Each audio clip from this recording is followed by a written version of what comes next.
Hello નમસ્કાર મિત્રો, દરેકનું હાર્દિક સ્વાગત છે મિત્રો. ધોરણ 9 વિષય ઇંગ્લિશ મિત્રો, આપણી નવી બુક પ્રમાણે યુનિટ નંબર 9 જેનું નામ છે ફ્રેન્ડ ફ્રોમ ધ સ્કાય, જેની અંદર વોકેબ્યુલરી મિત્રો V1 થી V3 સુધી આપેલી છે. સંપૂર્ણ સરસ મજાનું સોલ્યુશન મિત્રો આ વિડીયોમાં કરીશું. તે પહેલાં ચેનલમાં નવા છો તો ફટાફટ ચેનલને સબસ્ક્રાઇબ પણ કરી દેશો. મિત્રો આપણી ચેનલ પર તમારા ધોરણ 9ના ઇંગ્લિશ વિષયની બુકના પહેલા પેજથી છેલ્લા પેજ સુધીનું સોલ્યુશન ઉપલબ્ધ છે. જોઈએ V1 ની અંદર આપણને સૂચના આપી છે, replace the underline words with the words from the text. તો first 1 or 2 letters of the words are given in the bracket to make your search essay.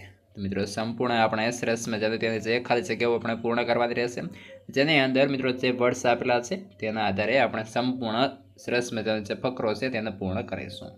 તો જોઈએ મિત્રો સૌ પ્રથમ તો આપણે ડાયરેક્ટલી આન્સર તેની અંદર જોતા રહીશું. તો જોઈએ સૌ પ્રથમ, last Sunday I had nothing special to do, so I was sitting under a tree in a park. My thoughts were running seem some children's were. તો મિત્રો અહીં આવશે સ્ક્રીમિંગ. ત્યારબાદ some were playing and old man was sleeping under a tree while the આવશે bridge was placing me suddenly a little bird. તો અહીં આવશે landed on my shoulder. At first I was frightened, then my eyes brightened. This incident brought a broad smile on my exhausted face. તો આ સાથે આપણો સરસ મજાનો ફકરો પૂર્ણ થાય છે. ત્યારબાદ આગળ V2 છે. V2ની અંદર કહ્યું છે, underline the sentence with almost similar meaning to the main sentence. Okay, જે મેઇન સેન્ટેન્સ છે આપણને પ્રશ્ન પૂછ્યો છે તેના આધારે જે કયું સિમિલર મિનિંગ થાય છે તેની સામે આપણે નીચે અંડરલાઇન કરવાની રહેશે. તો પહેલો છે મિત્રો, બિફોર રેસમાં food understand anything the new બોલ લેન્ડેડ ઇન હર લેપ. તો તેમાં આપણે જે ત્રીજા નંબરનું છે તે સિમિલર મિનિંગ સાચો બનશે. ધ ન્યૂ બોલ વોઝ ઇન હર લેપ. ત્યારબાદ આગળ જોઈએ, બીજા નંબરે છે રેસમાં વોઝ પઝલ્ડ. તો અહીં પણ આપણો બીજા નંબરનો જેમ છે તેમ કે રેસમાં વોઝ કન્ફ્યુઝડ. ત્યારબાદ થર્ડ નંબરે, at the moment the duck looked exhausted. તો અહીં ત્રીજા નંબરે આપેલો છે the duck looked very tired. ત્યારબાદ આગળ વધીશું ચોથા નંબરે, they were thrilled to see the bird in રેસમાં sleep. તો ફર્સ્ટ નંબરે આપણને આપી દીધું છે, they were very much excited to see the bird. મિત્રો આપણે ચેનલ પર તમામ વિષયના સરસ મજાના સોલ્યુશન ઉપલબ્ધ છે, જેની લિંક તમને આ વિડીયો ડિસ્ક્રિપ્શનમાં મળી જશે. તો મિત્રો વિડીયોને ખાસ લાઇક અને ચેનલને સબસ્ક્રાઈબ કરવાનું ના ભૂલશો. પ્રશ્ન 5 છે, the children merged into the room. તો અહીં ચોથા નંબરે આપણને ઓપ્શન છે, the children walked into the room. ત્યારબાદ આગળ વધીએ, છઠ્ઠા નંબરે જોઈએ, they all crashed and played with the duck.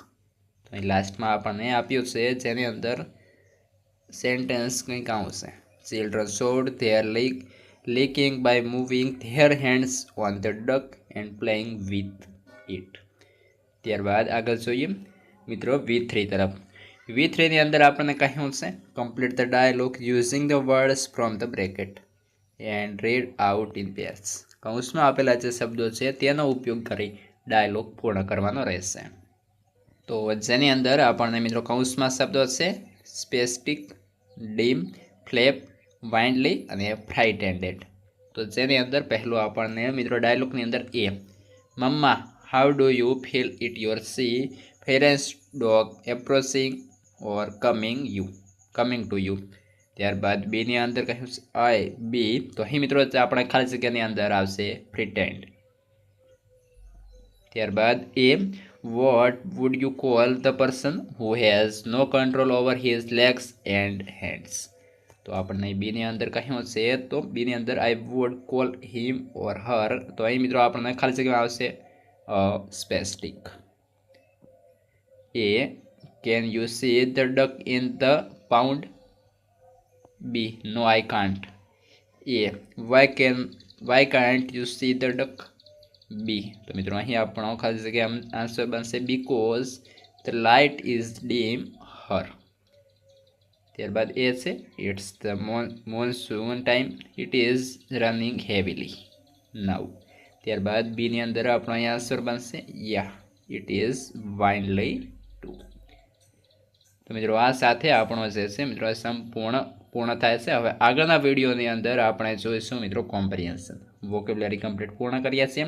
કોમ્પ્રિહેન્શનની જે મિત્રો વિડીયોની લિંક છે તમને આ વિડીયોની ડિસ્ક્રિપ્શનમાં જશો ત્યાંથી તમને લિંક મળી જશે. તે ઉપરાંત તમારા ધોરણ 9ની અંદર મિત્રો સ્વાધ્યાય હોય, સ્વાધ્યાયન પોથી હોય, નકશા પોથી હોય, તમામનું સોલ્યુશનની ઉપલબ્ધ છે, જેની તમામ લિંક્સ છે આ વિડીયો ડિસ્ક્રિપ્શનમાં આપેલી છે.